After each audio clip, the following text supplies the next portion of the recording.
So thanks everyone for joining the final Meridian West webinar of 2023. Coming to you today from a rather grey and thundery London, but delighted to have joining me, Alastair Beddow, today, a number of my colleagues to share some of our thoughts on what's coming up in the professional services and B2B sectors for 2024. For those of you who are joining for the first time or haven't come across Meridian West before, we work across the professional services and B2B sectors, providing leading insight and consultancy services around thought leadership, client listening, growth strategies, and brand tracking. And the insights that we'll be sharing today have come from our work and knowledge of the market over the last 12 months and a look forward as to what we see coming up for 2024. Before we look ahead for the next 12 months, what I thought would be a good way to start would be to look back at where we were 12 months ago and to test out whether the predictions that we came up with at the end of 2022 actually came true for 2023. See how prescient we were about what happened over the last 12 months, how accurate we were on that. So let's have a look. 12 months ago, we came up with 3 key challenges that we thought were going to be really important for 2023. We pointed to turbulent economic headwinds for 2023, and I think that's broadly correct. We've seen a relatively flat market in many of the developed nations. I think threats of recession or technical recession in a number of the Eurozone countries, and even with high inflation coming down in many markets, we're still seeing high interest rates present in the UK, the US, and elsewhere. We also, 12 months ago, talked about the CX deficit. We saw that satisfaction with professional services had been dipping over the previous 12 to 18 months. And we saw that as a big challenge for firms to address. I think it's something we'll revisit in our predictions today. But again, I think certainly we saw a lot of evidence of that this year. And ESG credentials. I think 12 months ago, everyone was talking about ESG. It was the topic of the moment. And I think we've seen a kind of steady increase in awareness on that. Obviously, we've got COP at the moment has brought that back up to the agenda. We know certainly that it's a big issue still for many firms. But we also saw key opportunities for 2023. We talked about the opportunity to innovate propositions, and I think we've seen many firms take that opportunity head on, particularly in the advisory space, finding new ways to generate revenue opportunities. We talked about the opportunity to unlock more value from hybrid working, and again, I think an interesting trend where now we're seeing, many firms have kind of built up that kind of return to the office, still adopting hybrid patterns, but kind of working that through. And we talked about technology and data. We didn't use the kind of artificial intelligence kind of phrase back in 12 months ago, but clearly that's been a big feature of 2023, and I think something that will feature into our predictions for the year ahead. So to share our collective wisdom, delighted to say that I'm joined by Meridian West founder director Ben Kent, also by Bertie Heppel, Eleanor Berry, and Peter-Vaughan Fowler from the team as well.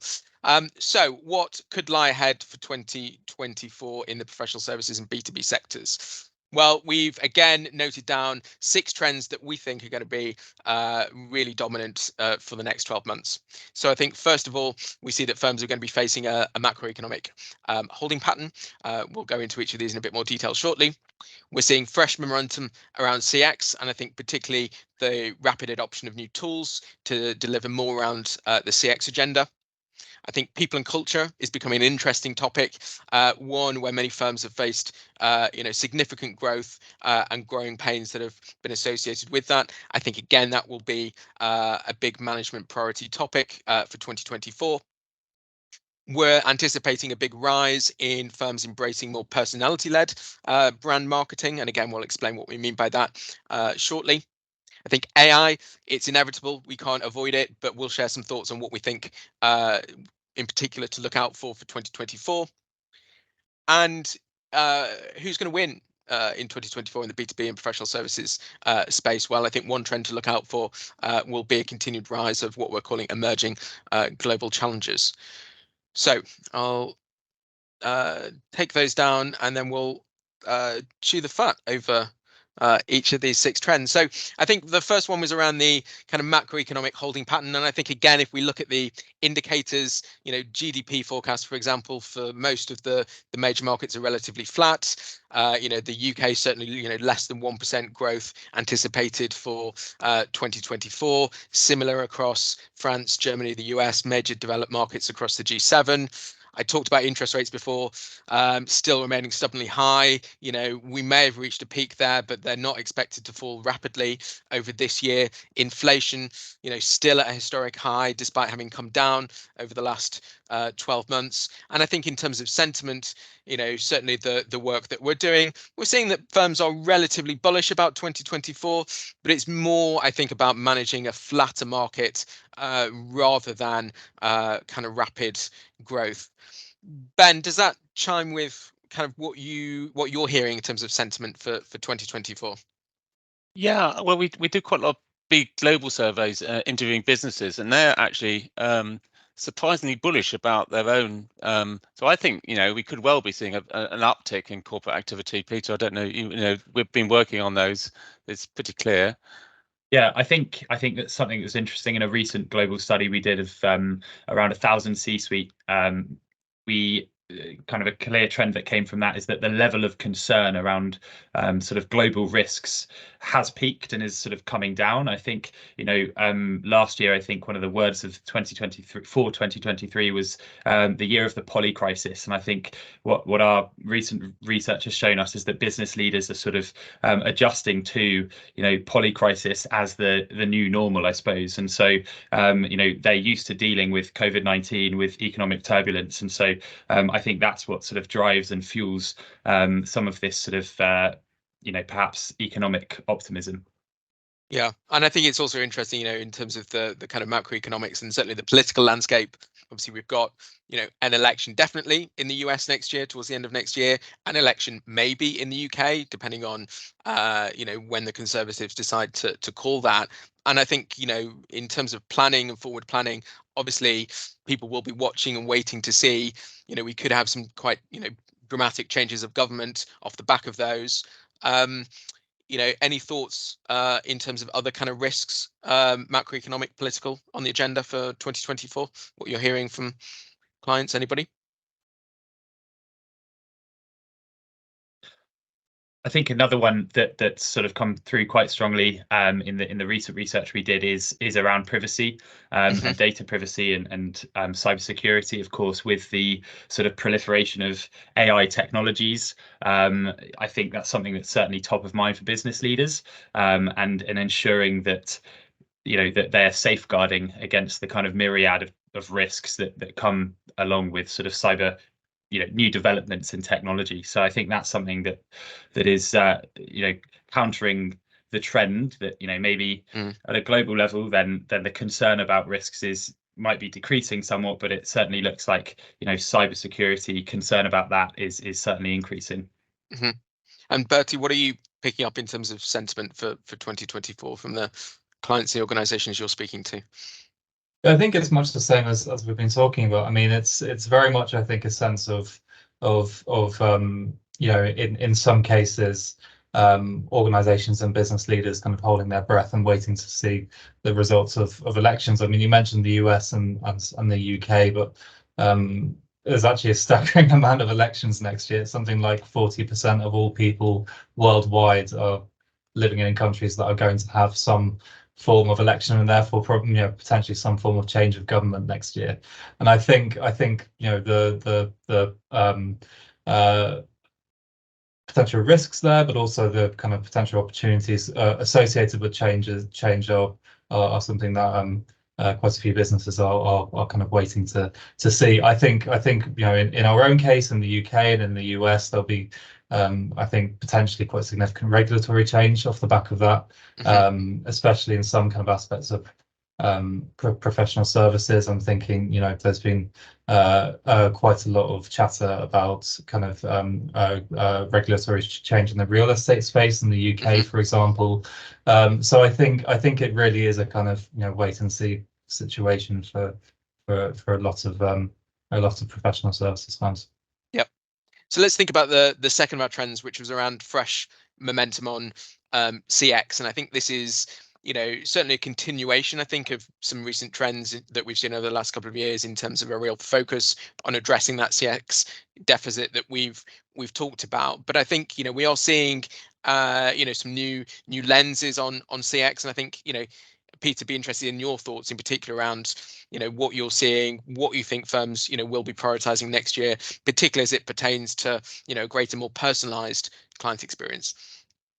Yeah, definitely. I think something that we're seeing already, but I think we'll see more of next year, is sort of using more advanced analytics to deliver a more tailored service and communication to clients. I think, you know, we can see in the B2C market that, you know, customers have become used to and expect a very personalized experience when shopping or having, you know, any kind of service. And I think that's something that we're seeing increasingly in the B2B space as well. And I think, you know, there's lots of research out there that says this leads to kind of stronger relationships and actually increased brand loyalty. So I think kind of coming back to how that's achieved by professional services firms, I think it's using kind of that more advanced analytics rather than just reporting on, say, you know, client NPS or satisfaction.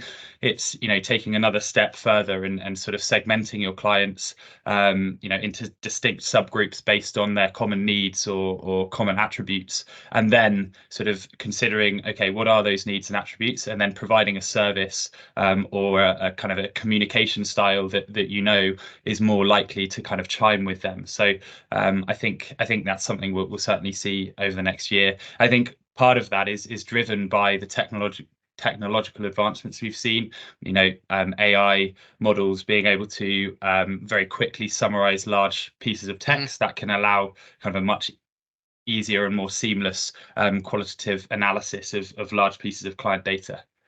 Great. Just a reminder for those on the call, we'd love to hear your predictions, your thoughts, your questions as we're going through. Do type any questions into the chat or the Q&A, and we'll try and get to those as we go through. Ellie, picking off what Peter was saying there in terms of, you know, real kind of creativity around CX, new approaches, you know, what are you seeing? Any examples, you know, that you think we'll see more of in 2024? Yeah, I think, yeah, just echoing what Peter said around, you know, there's expectation, I think, from buyers that, you know, they're getting from every sort of aspect of their life, the sort of Uber, Amazon effect. And I think that comes down to sort of client experience, as well as, you know, getting sort of those processes in that tech in place as well.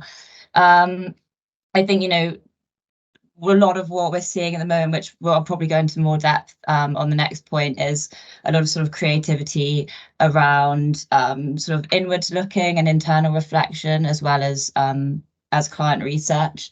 And I think that will definitely increase in the new year. Yeah.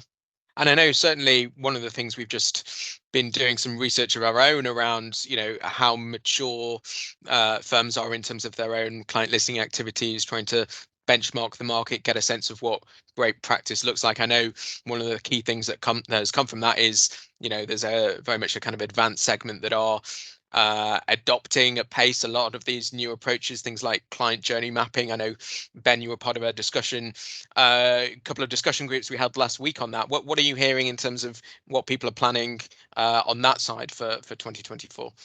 Yeah, so the client benchmark definitely illustrated there was ambition to upskill around client feedback, a sort of shift towards more sort of quantitative feedback, you know, getting feedback at different points in the customer journey, using dashboards more, using more advanced analytics, segmentation. But probably of all of those, the areas where there's greatest interest in client journey mapping. And I think that's absolutely right, because one of the things we've noticed in our research since COVID is satisfaction levels with professional services declining. And probably the number one thing is a lack of consistency in service. So they're delighted with one team, but not the other. And I think that's largely because many firms have grown quite significantly in the last 10, 20 years, organically and inorganically. And now they have to deliver one firm to the client. And customer journey mapping is a great tool to do that. Yeah. And also, just to add to that, if you think about what we would have all been talking about in the version of this webinar back in 2021, it was the Great Resignation, right? So I think you have a lot of professional services firms where there's been kind of significant movements of talent, kind of actually really not that long ago, not that far back in the past. And now I think there's a challenge rather to kind of create a kind of consistent culture internally for a lot of these firms. Yeah, and made very hard by home working, or the kind of apprenticeship model. It doesn't operate in the same way. It's very difficult to have a shared culture. And I think that very much brings us on to our third prediction, which is really very much about that whole people and culture piece. It feels like many firms are still kind of working that through in the way that Bertie, Ben, you've just described, but I do feel it's something that many senior leaders are going to have to really grapple with in 2024. Ellie, you were kind of alluding to it a little bit before. Again, kind of what are you seeing here in terms of how firms are starting to kind of grasp that the challenge, but also the opportunity around fast growth and what it means for their people and culture? Yeah, definitely. So I think people and culture is something, again, like we spoke about quite a lot during COVID, at the beginning of COVID, similar to I think how we spoke about sort of client service. And I think it's quite interesting, this time last year, we sort of, one of our predictions was, this client satisfaction deficit. And then, we had a webinar earlier in the year on that. And I think culture and sort of employee engagement experience is sort of going in the same way, same pattern. And I think that will only increase next year. I think we spoke about it quite a lot, and so much has happened since COVID. I think we'll see sort of similar patterns. And I think what we're seeing more of at the moment, and I think this would increase, is that sort of focus on internal reflection paired with also client research. So Ben sort of spoke about client journey mapping, and we're finding that a really interesting tool at the moment for that sort of 360 picture to really distill down. And I think organizations are seeing that it's really important to, just like we do when we talk about sort of client service, what is the distinct experience of our client and our organization. It's really important to understand what the distinct experience of our people is in this organization. So yeah, I think there's some we're starting to see some really sort of creative and interesting ways of doing that research, but I think that's only going to increase.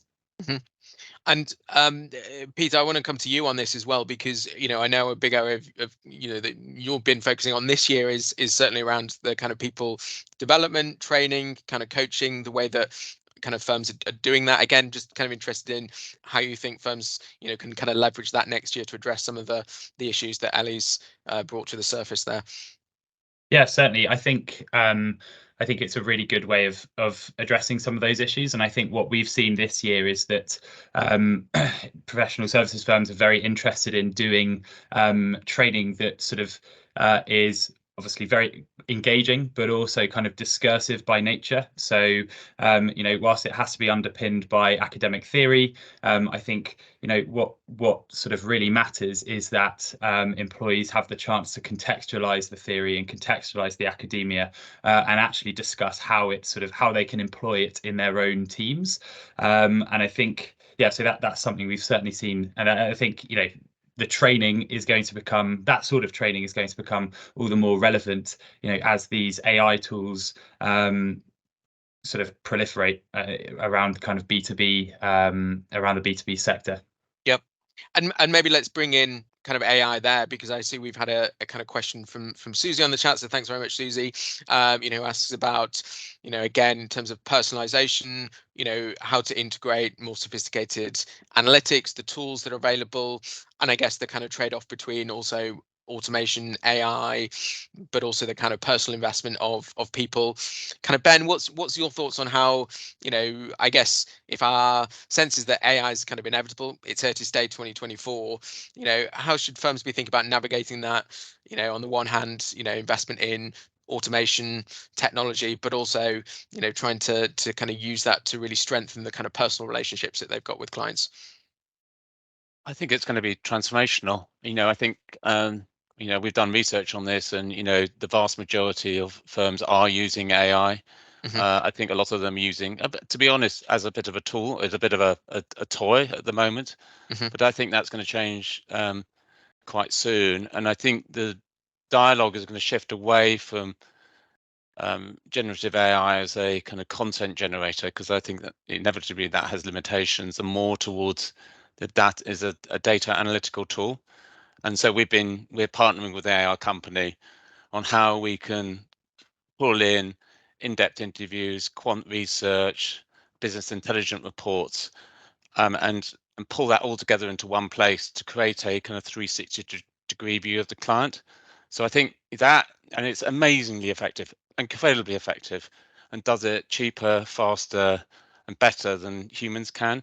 So I think, you put that tool in the hands of a fee earner, it gives such a deep insight into a particular client or the trends in a sector. It's a great facilitator for that. It's a personalized advice. So yeah, as you can tell, I'm quite an enthusiast. Yeah, I think go on, Peter. Sorry, I was just building on Ben's point. I think from some very recent research we've done, asking business leaders about AI, I think what emerged from that is that those who are leading in the use of AI already have, sort of like Ben saying, a very considered approach to the use of AI, and those who are perhaps the sort of the laggards take a more of a scattergun approach, and they're sort of using AI everywhere. It's very exciting, it's very tempting to kind of use lots of AI tools, but I think it's about sort of taking a step back, reflecting, on where AI can have the biggest impact for your business, such as how Ben explained there, using it to sort of thematically find insights in client feedback. And once you've sort of found that use case, then really sort of using your energy to kind of roll that out effectively. And just briefly, Ben, on kind of AI, it's a big topic, but who do you think is going to be the kind of winners and losers in 2024 in the professional services space? Because we're seeing, as you described it, as a kind of toy. Many firms are playing with it, but we know some firms are making some serious investments in it too. So what's your sense on who's going to kind of win and lose from that dynamic? Well, I think I'm amazed talking to clients as just how much progress it's made so quickly. You would tend to think, oh, it's going to be the small, nimble firms that can really capitalize on this, and it's a great way of democratizing insight. That's not the case. And what's happening is it's the very large businesses. The big four clearly are way ahead of everyone else, but some of the big law firms and property consultants as well, they have two benefits. One is they take a very strategic, professional, and they have the resources to invest in that. The second benefit they have is they have data, and they can really leverage that data. And I slightly fear for the smaller firms unless they develop pretty quickly. Yep. One of our other big trends is around just switching focus a little bit around, I think, firms being, bolder, more creative in terms of their brand marketing, injecting a bit more personality. I think we've seen that recently in some kind of quite interesting campaigns, certainly from some of the big four, some of the law firms. Womble Bond Dickinson is one that springs to mind, just because it's quite topical with the kind of campaign that they've launched there. Bertie, kind of interested in your kind of thoughts on that, how that might, evolve over 2024. Yeah, definitely. I mean, I think it's something that we'll see a lot more of, and I think it actually feeds directly from this whole discussion about AI that we've just had and the kind of anxieties around that. I think if we think about what AI is good at and what it's bad at, and we think about specifically about what it's bad at that kind of the emotional intelligence side, the soft skills, the empathy, subjectivity that I think most people are looking for when they're looking for a professional services provider, on top of those kind of hard kind of expertise kind of skills that I think are taken as a given. So if we expect and increasingly expect through 2024 and beyond that all professional services advisors are going to be just a tiny bit bionic with AI. What's going to differentiate them isn't going to be all that kind of technical stuff. It's going to be the human element, and this is why I think Womble's campaign has been particularly effective, the one that I think we've all probably seen it recently, because it's kind of looking at the people, their expertise, but also what makes them tick as individuals, what kind of makes the culture of the firm and what it means to kind of buy into that as well. And I think we are going to continue to see more firms look to kind of introduce creativity into the way they market to their audience. And I think it's going to be very much yes, we've got the tech, but we have the kind of the right people, the right kind of culture, the right humans behind it who are kind of leading it, as it were. And I think go on, Ellie. I was just going to add to that, and and the right sort of skills, I think, and training. I think linking back to what we were mentioning before, I think an increasing focus on sort of learning and development. I think there'll definitely be investment into developing and nurturing those sort of soft skills that you put. So I think that's also going to be quite interesting. And yeah, we're picking it up when we speak to clients. They'll say, the team has got to feel right. It's got to be so diverse. It's got to feel like we can really build a relationship with them. So I think, it's the personality coming through. And I think firms are learning a lot from other sectors about how to do a kind of above line marketing. So consistent campaigns, properly invested in, high level spend on digital, and then sort of tracking the impact of that, and all the way down the sales funnel. It's getting a lot more sophisticated in the last 2 or 3 years. And it's that old kind of adage as well when it comes to B2B marketing is it's business to business, but ultimately you're selling to a human as a human. And I think good marketers don't lose sight of that. Absolutely. And I think, the other element of this, I think, is also that, we've seen firms be a bit bolder in terms of making their brand visible, certainly in places that, a decade ago, you wouldn't have seen professional services brands advertise on, train station billboards. You wouldn't have seen them necessarily in the kind of general press. And they're more interested in kind of what, public stakeholders think about their brand. Some of the work that I've done this year with with large firms is actually kind of going and speaking to the man on the street, essentially, or the woman on the street, about their perspectives on the brand. And that isn't something that maybe a number of years ago they would have been as concerned about. A few minutes left just to talk about our sixth trend, and I think that's really around what might be a kind of a new emerging set of global challenges to the kind of dominant players in the industry. And I think obviously we've seen this year some big mergers. I'm thinking particularly of Allen Overy and Sherman. That's possibly the big transatlantic merger in the legal sector. Mazars more recently, in recent weeks, announced a kind of integration with kind of Forvis in the US, making a kind of top 10 global challenger. I guess lastly, just some few thoughts, Ben, on is that indicative, do you think, of a kind of a bigger trend, or are we just seeing ad hoc activity? What's your sense on that? Yes, I think there's been a sort of longer term trend towards a kind of polarization in the sector. So you've got the emergence of boutiques. We've seen clients find that quite attractive, but I think you've also got the top end. They want scale. They want that there's a handful of firms that can do the very large multinational super projects, and they have a huge competitive advantage. I think the challenge we're facing when we speak to clients is again, how joined up is that? A real merger? Is it one firm? And can you create a kind of common culture and delivery model? That's the big challenge. Yep, absolutely. So let's just quickly revisit here again around 6 trends for the year. We'd love to kind of keep the conversation going into 2024 with you all. What do you think of these? What you're planning for, what you're expecting. We've got some opportunities in January, certainly, to do that with some upcoming webinars. So January 17th. Picking up on that thread that Ben was talking about in terms of client journey mapping, an introductory kind of 30 minutes on that. So that's coming up January 17th. A couple of weeks after that, Climb, which is the research that we just mentioned, the benchmarking that we've been doing around professional services and B2B maturity around client listing. We're going to be sharing a teaser of some of the key results on that. So again, sign up January 31st for that. And then into February, another webinar for you all on AI. Again, we've only really scratched the surface in this 30 minutes, but we've got some time to think about really how is that changing the whole client listing dynamic, picking up on certainly some of the themes that we've been talking about today. So we'd love you to kind of sign up for one or all of those coming up early next year.